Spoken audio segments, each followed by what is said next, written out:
جلوائے جانا، جلوائے جانا، جلوائے جانا، جلوائے جانا، مولایا صلی وسلم دائما ابدا علی۔ السلام علیکم ورحمۃ اللہ وبرکاتہ۔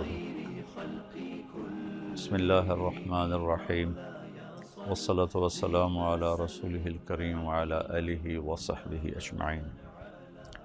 اللہ کا لاکھ لاکھ شکر ہے جس نے ہمیں رمضان المبارک کا مہینہ نصیب فرمایا، ہمیں زندہ رکھا صحت عافیت کے ساتھ۔ اللہ تعالی ہمیں اس کے استقبال کی توفیق عطا فرمائے۔ ایک دفعہ اللہ کے نبی نے بڑے خوبصورت اور عجیب طریقے سے رمضان کی آمد کو بیان فرمایا۔ آپ ممبر پر تشریف لائے اور فرمایا، ماذا یستقبلکم وماذا تستقبلون، وہ کیا آ رہا ہے اور تم کس کے سامنے جا رہے ہو۔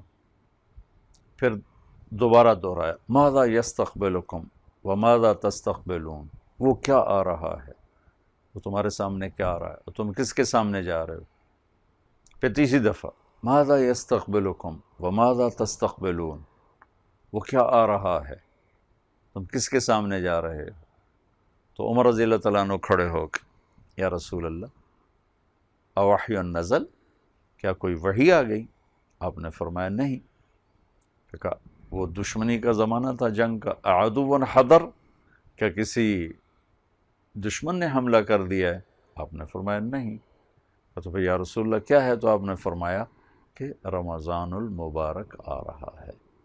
اتنے خوبصورت انداز میں اس کو پیش کیا کہ رمضان اللہ کو پا لینے کا مہینہ ہے، گناہوں کی بخشش کا مہینہ ہے۔ رمضان کا مطلب بھی بڑا خوبصورت ہے، جل جانا۔ اور یہ 12 مہینے جو سال کے عربی ہیں، اس میں یہ واحد مہینہ ہے جس کا نام اللہ تعالیٰ نے کائنات کے بنانے سے بھی پہلے طے فرما دیا تھا کہ محرم، صفر، ربیع الاول، ربیع الثانی، جمادی الاولی، جمادی الثانی، اور رجب، شعبان اور شوال اور ذوالقعدہ اور ذوالحج۔ یہ 11 مہینے تو عربوں نے نام تجویز کیے۔ رمضان اس میں نے چھوڑ دیا تھا شعبان، رمضان، شوال۔ رمضان کا نام قرآن میں آتا ہے، شہر رمضان الذی انزل فیہ القرآن، اور قرآن اللہ نے کائنات کے بھی بنانے سے پہلے اس کی تلاوت فرمائی۔ اللہ تعالیٰ نے کائنات کے بنانے سے ایک روایت میں آتا ہے 1000 سال پہلے، ایک میں آتا ہے 2000 سال پہلے، بہرحال 1000 سال تو کیا ہے، اللہ نے کائنات کے بنانے سے پہلے قرآن کی تلاوت کی۔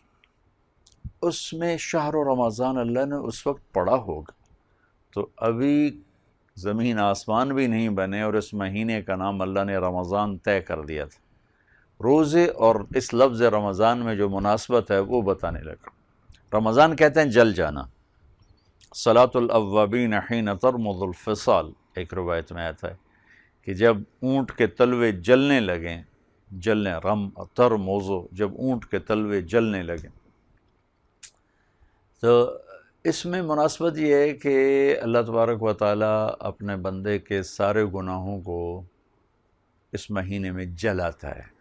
وہ آگے میں واضح کرنے کے لیے کہتا ہوں اور بات کو ذرا کھولنے کے لیے کہتا ہوں کہ جیسے آگ میں چیزیں جلتی ہیں اور راکھ ہو جاتی ہیں، جب انسان روزہ رکھتا ہے تو اسے بھوک اور پیاس لگتی، اور خاص طور پہ ماشاءاللہ جیسے آج کل کے روزے ہیں، بھوک بھی خوب لگتی ہے، پیاس بھی خوب لگتی ہے، تو اس سے اندر میں ایک تپش پیدا ہوتی ہے، ایک حرارت پیدا ہوتی، تو وہ گویا ایک بھٹی بن جاتی، اور اس میں اللہ تعالیٰ ہمارے پچھلے جو 335 دن کے گناہ ہوتے ہیں ان کو اللہ تھوڑا تھوڑا کر کے ڈال رہا ہے۔ یہ بات واضح کرنے کے لیے ہے اور تھوڑا سا سمجھ آنے کے لیے ہے کہ رمضان کا یہاں خوبصورت مطلب کیسے بن رہا ہے۔ اس بھوک اور پیاس کی بھٹی میں اللہ ہمارے گناہ ڈالتا ہے، جلاتا ہے، ڈالتا ہے، جلاتا ہے، ڈالتا ہے، جلاتا ہے، یہاں تک کہ آخری روزے سارے پچھلے سال کے گناہوں کو جلا کے اللہ ختم فرما دیتا ہے، اس لیے اس کو رمضان کہتے ہیں۔ اور ایک خوبصورت بات یہ ہے کہ روزہ رمضان 29 کا ہو یا 30 کا، اللہ تعالیٰ کی بارگاہ میں ہمارا رمضان ہمیشہ 30 روزے لکھا جاتا ہے۔ کسی سال 30 کا ہوتا ہے، کسی سال 29 کا ہوتا ہے، تو اس ایک روزے کی کم ہونے کی وجہ سے اللہ ہمارا اجر کم نہیں فرماتے، ہمارے 29 روزے لکھتے ہیں اور 30 تراویح لکھتے ہیں، اور وہ 30ویں روزے کو رکھے بغیر اللہ تعالیٰ اس کی ہمیں فضیلت عطا فرماتے ہیں۔ تو لفظ رمضان کی خوبصورتی تو آپ کے سامنے آئی ہوگی کہ اس میں اللہ تعالیٰ روزہ رکھنے والوں کے گناہوں کو جلا کے ختم فرماتا ہے، اور آخری رات پھر اللہ تعالیٰ فرماتے ہیں کہ میرے بندو جنہوں نے روزہ رکھا، فرشتوں سے اللہ تعالیٰ، بندے نے فرشتوں سے، کیا جزا ہے جو اپنے مالک کا کام پورا کر دے، اس مزدور کو کیا ملنا چاہیے؟ تو فرشتے کہتے ہیں اس کو اس کی مزدوری ملنی چاہیے۔ تو اللہ تعالیٰ فرماتے ہیں تو پھر میرے بندے اور بندیوں نے دن میں روزہ رکھا، رات کو تراویح پڑھی، اس کے بدلے میں نے ان کے پچھلے سارے گناہ معاف فرما دیے۔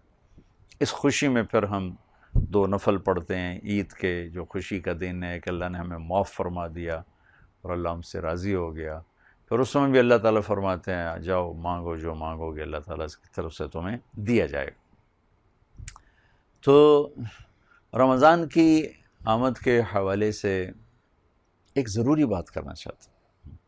آپ نے دیکھا ہوگا ہمارے ماحول میں جب لوگ حج پر جاتے ہیں تو معافی تلافی شروع کر دیتے، بھائی معاف کر دے جی جناب، میں آ گیا جی توڑے بوئے تھے، میں حج تے جا رہے ہیں تو میں بڑی زیادتی کیتی ہے، میں نے معاف کر دیو، میں توڑا کو حق دیونا میں آ کے دے دیواں گا، میں نے معاف کر دیو۔ یہ ہمارے سارے کم از کم پنجاب میں تو یہ ہے تہذیب کہ لوگ حج پر جانے سے پہلے معافیاں مانگتے ہیں، کسی پر زیادتی کی ہو تو جا کے معافی مانگتے ہیں، کوئی زیادتی کر گیا تو اسے معاف کرتے ہیں کہ یار میرا حج ٹھیک ہو جائے، حج ٹھیک ہو جائے۔ میں یہ عرض کرنا چاہتا ہوں کہ روزہ حج سے بڑا فرض ہے۔ سب سے بڑا فرض ایمان کے بعد ہے نماز، اس کے بعد ہے روزہ، اس کے بعد ہے زکوٰۃ، اور سب سے آخر میں ہے حج۔ لیکن حج پر جانے کے لیے ہم سارے بڑا اہتمام کرتے ہیں، اور روزے کا اس سے زیادہ اہتمام کرنا چاہیے کہ رمضان آ رہا ہے اور بخشش کا مہینہ آ رہا ہے۔ حج میں صرف ایک دن اللہ کا عرش پہلے آسمان پر آتا ہے اور وہ ہے 9 ذوالحج، عرفات کا دن، لیکن رمضان میں پورے 30 دن اللہ تعالیٰ کا عرش پہلے آسمان پر ہوتا ہے، اور مسلسل وہاں سے اعلان ہوتا ہے، کوئی مانگنے والا، کوئی بخشش چاہنے والا، کوئی جنت مانگنے والا، کوئی صحت چاہنے والا، کوئی رزق مانگنے والا، مسلسل اعلان ہوتا ہے۔ اور ایک فرشتہ کہتا ہے بھلائی کرنے والے آگے بڑھ، مبارک ہو، اور اے برائی کرنے والے اب بس کر اور توبہ کر، دونوں کے لیے اعلان ہو رہا ہوتا ہے۔ تو میں یہ چاہوں گا کہ ہم ابھی ماشاءاللہ آج ابھی 4تھا روزہ یہ ہے، زیادہ نہیں وقت آگے گیا، تو ہم رمضان کی تیاری یہاں سے شروع کریں کہ اپنے دل کو سب سے صاف کر دیں اور سب سے معافی مانگیں، سب کو معاف کریں، سب سے معافی مانگیں، اور رمضان کی ابتدائی ایسے کریں کہ بھائی آپ معاف کر دیں، میرے روزے آ گئے ہیں۔ چونکہ روزے کے بارے میں اللہ کے نبی نے فرمایا کہ اگر کوئی تمہیں روزہ کی حالت میں گالی بھی دے تو اسے کہہ دو میرے بھائی میرا روزہ ہے، میں آپ کو جواب نہیں دے سکتا۔ تو روزے کا ایک عجب جو بیان کیا گیا ہے فائدہ، تمام نیک اعمال کی جزا کو جنت کی شکل میں بیان کیا ہے حدیث نے، قرآن نے۔ صرف روزہ ایسی چیز ہے جس کو اللہ کے نبی نے فرمایا کہ اللہ تعالیٰ فرماتے ہیں کہ روزہ میرے لیے ہے اور روزے کا بدلہ اللہ خود ہے۔ اللہ مل جاتا، اور اللہ مل جائے تو سب کچھ مل گیا۔ تو میں تمام سننے والوں سے عرض کروں گا کہ اس دل کو سب سے صاف کر دو۔ اللہ کے نبی کی ایک حدیث سناتا ہوں۔ آپ نے حضرت انس رضی اللہ تعالیٰ عنہ سے فرمایا کہ میرے بیٹے انس، یا بنی ان قدرت ان تصبح وتمسی وليس في قلبك غش لأحد فافعل، کہ میرے بیٹے انس نے حضرت انس نے 10 سال ہمارے نبی کی خدمت کی، تو آپ نے کہا میرے بیٹے انس اگر تو یہ کر سکے تو بہت بڑی بات ہے کہ اس دل کو سب سے صاف کر دے۔ غش نصیحت کے مقابلے میں آتا ہے۔ نصیحت ہوتا ہے خیر خواہی چاہنا، اور غش ہوتا ہے برائی چاہنا۔ اس کی ساری شکلیں اس ایک لفظ کے اندر موجود، کسی کی نفرت، کسی کی حقارت، کسی کی برائی، اور کسی کو نقصان پہنچانا، کسی کو نقصان پہنچانے کی تمنا کرنا، کسی کے لیے حسد کرنا، کسی کے لیے کینہ رکھنا، کسی کے لیے بغض رکھنا، تمام کے لیے لفظ غش۔ جیسے ہر قسم کی خیر خواہی کے لیے لفظ نصیحت ہے، تو ہر قسم کی کسی انسان مرد عورت کے بارے میں برائی کے جو جذبے ہیں اس کے لیے ایک لفظ ہے غش۔ تو میرے اللہ کے نبی نے فرمایا کہ میرے بیٹے انس ایسا کرنا، لے احد، صرف مسلمان نہیں کہا کہ تو مسلمانوں سے دل کو صاف کر، تمام دنیا کے مسلم، غیر مسلم، ہندو، سکھ، عیسائی، دہریے، وہ جانے اور ان کا اللہ جانے۔ میرا ان سے معاملہ یہ ہے کہ میں اپنا دل ان سے صاف رکھوں، میرے دل میں کسی کو نقصان پہنچانے کا جذبہ نہ ہو، کسی کے لیے میرے دل میں بغض نہ ہو، نفرت نہ ہو، کینہ نہ ہو۔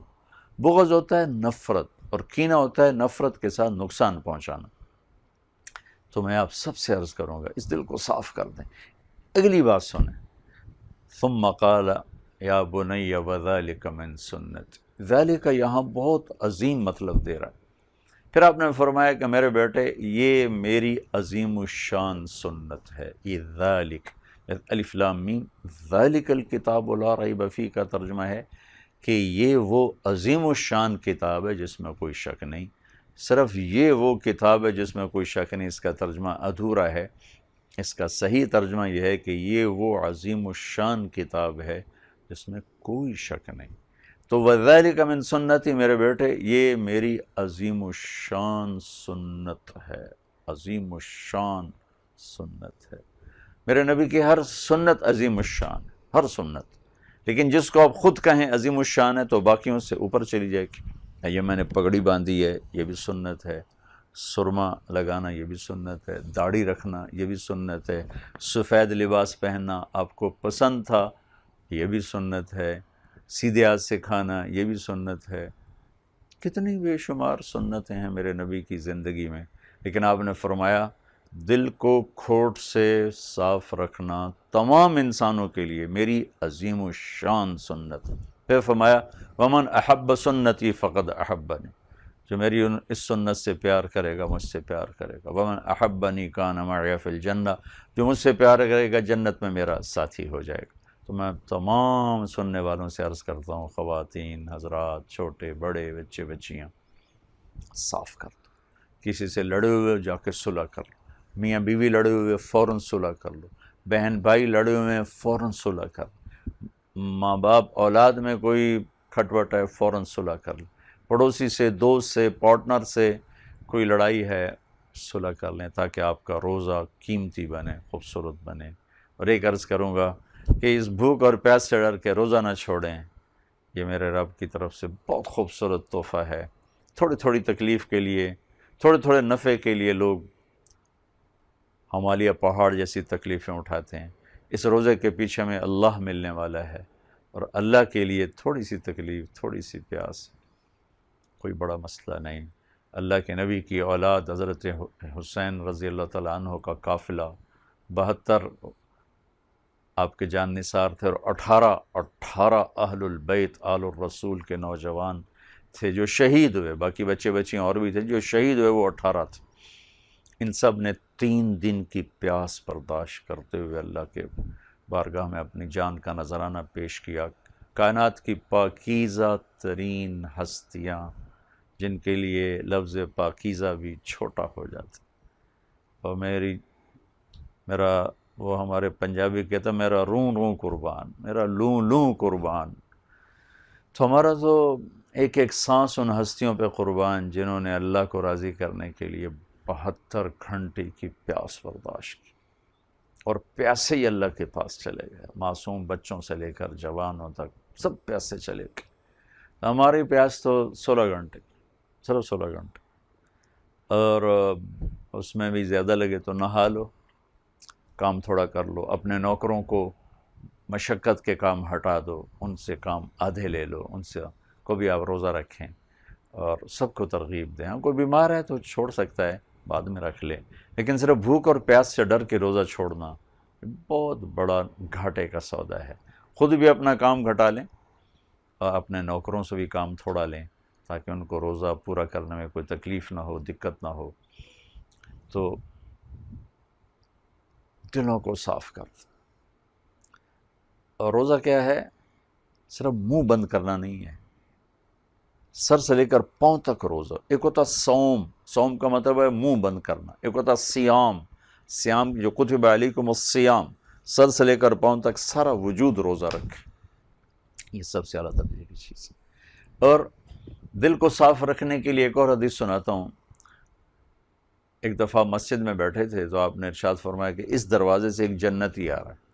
تو ایک مدینے کے صحابی، ادھیڑ عمر 50+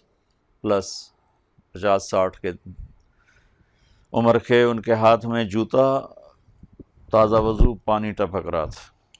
اگلا دن وہی ٹائم آپ نے فرمایا اس دروازے سے ایک جنتی آ رہا ہے، وہی صحابی دوبارہ انٹر ہوئے۔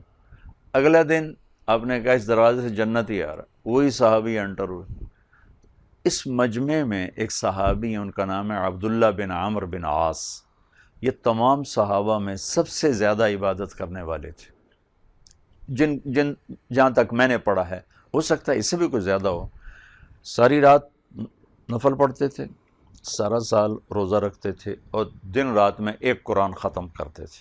عید کے 2 روزے چھوڑتے تھے، بس ساری رات نوافل، سارا دن روزہ، دن رات میں ایک ختم قرآن۔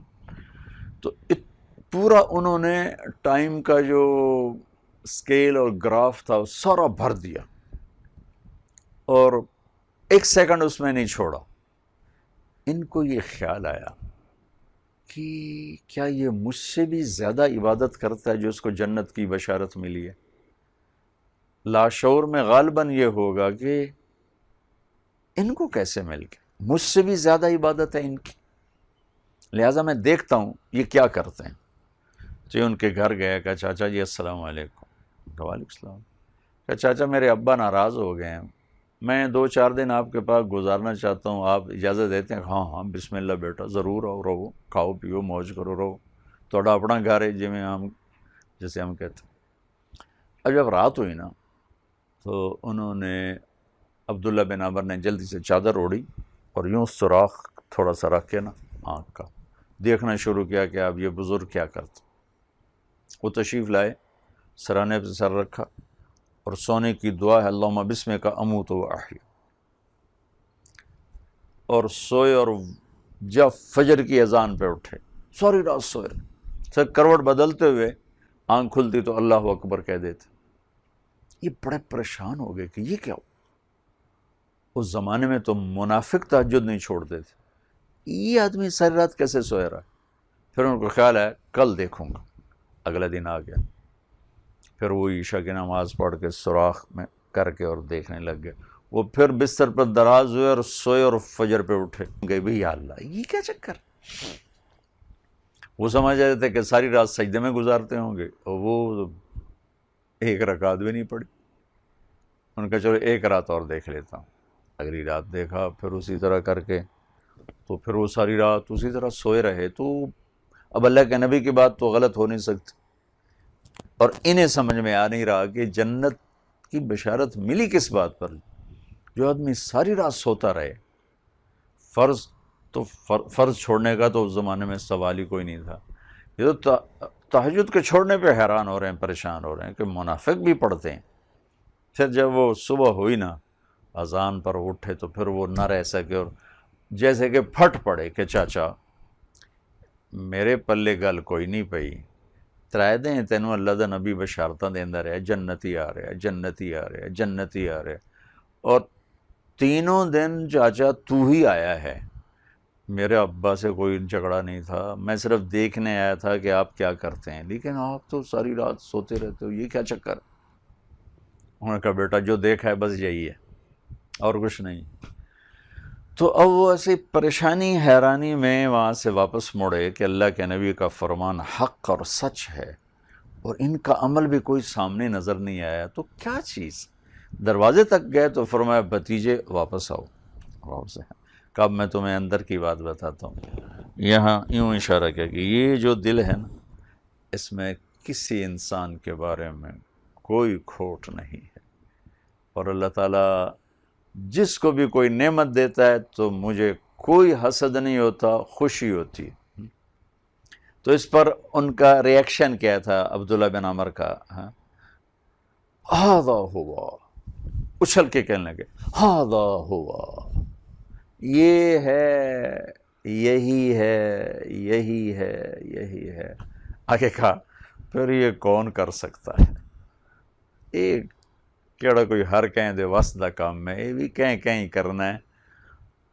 تو یہ وہ عمل تھا جس نے ساری رات نبوت کے دور میں ایک آدمی سوئے پڑے ساری رات، کوئی نفل نہیں پڑے، اور جنت کی بشارت حاصل کی ہے۔ میرے نبی اس عمل کو سامنے لانا چاہتے تھے، اس لیے وہاں ہر صحابی جنتی ہے۔ قرآن کی آیت پڑھتا ہوں، سورہ حدید، کلن وعد اللہ الحسنى، اے میرے نبی میرا وعدہ ہے تیرے تمام صحابہ کو جنت دوں گا، کوئی جہنم میں نہیں جا سکتا۔ ان کو خاص طور پر جنتی جنتی جنتی، صرف ان کی یہ خوبی لوگوں کے سامنے لانا چاہتے تھے۔ اور آج میں 1436 ہجری میں یہ حدیث آپ کو سنا رہا ہوں، چونکہ ہمارے دیس میں دل بغض سے بھرے پڑے ہیں، ماتھے پہ محراب ہوتا ہے، دل بغض سے بھرا ہوتا، داڑھی ہو داڑھی نہ ہو، نمازی ہو بے نمازی ہو، روزہ رکھے روزہ نہ رکھے، حلال کمائے سود کھائے، لیکن یہ کمی پوری طرح سارے ملک کو اپنی لپیٹ میں لے چکی ہے کہ ہمارے دل بغض سے، نفرت سے بھرے پڑے۔ اللہ کے واسطے صاف کرو، معاف کرو۔ مر جانے والے کے کیا جھگڑے، کیا لڑائیاں، جب چارپائیاں اٹھتی ہیں تو حقیقت کھل کے سامنے آ جاتی ہے کہ یہ کیا دھوکے کا گھر، اور یہ مچھر کا پر، اور یہ مکڑی کا جالا۔ اس میں آیا کیا، اس میں نال اے کیتا ہے، اس میں نال اے گل کیتی، اس میرے نال اے گل کیتی، اس میں شادی تے نہیں سدیا، اس میں فلانی جا تے نہیں سجیا، اس میں ووٹ نہیں دیتا، یہ ان میں رشتہ نہیں دیتا، اس نے مجھے بیٹی کے رشتے پہ بلایا نہیں، منگنی پہ بلایا نہیں، مجھ سے رائے نہیں لی۔ یہ چھوٹی چھوٹی باتیں ہیں، 90%، 10% کچھ جینوئن چیزیں ہیں، لیکن وہ بھی معاف کرنے کی ہیں۔ آنکھ بند ہونے والے سے پوچھو کہ زندگی کسے کہتے ہیں، اور لڑائی جھگڑا کیا ہوتا ہے، اور صلح صفائی کیا ہوتی ہے۔ میں آپ سب سے عرض کروں گا کہ آئیے ہم رمضان کا استقبال کریں، معاف کر کے، دلوں کو دھو کر، دلوں کو صاف کر کے، اور اپنی کمائیوں میں حلال داخل کر کے، کہ حرام کے لقمے سے بچیں، حلال کمائیں، حلال کھائیں، تو ہمارا روزہ خوبصورت بنے گا، عالیشان بنے گا۔ باقی باتیں انشاءاللہ بعد میں کریں گے۔ السلام علیکم۔